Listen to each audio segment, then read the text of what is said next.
Bank cheque जमा करावन आया पिया। मैं अगर तुहाडे बैंक अज चैक जमा करवाईसा तो किन्ने दिन क्लियर हो जासी? 3 दिन लग जाएंगे।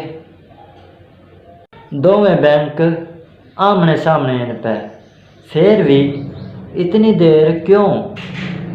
सब तरीक़ाकार तो पूरा करना पड़ता है।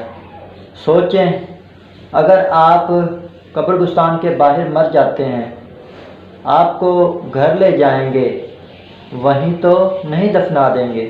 लख लानत तेरी मिसाल ते।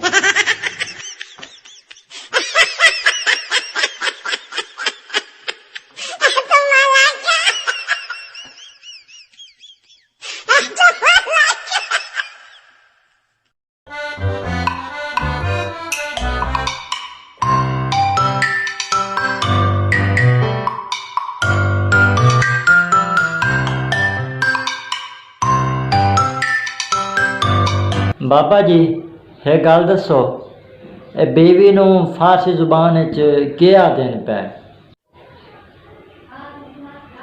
पुत्र, बीवी नूं फारसी जुबान तक ही असी ओनू किसी भी जुबान च कुछ नहीं कह सकते। no, no, no, no.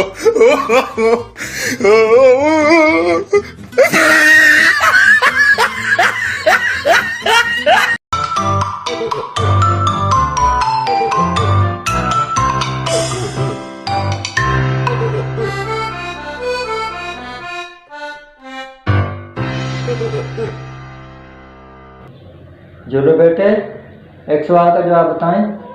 ये खूबसूरत लड़कियों को इंग्लिश में क्या कहते हैं? Sir, I love you.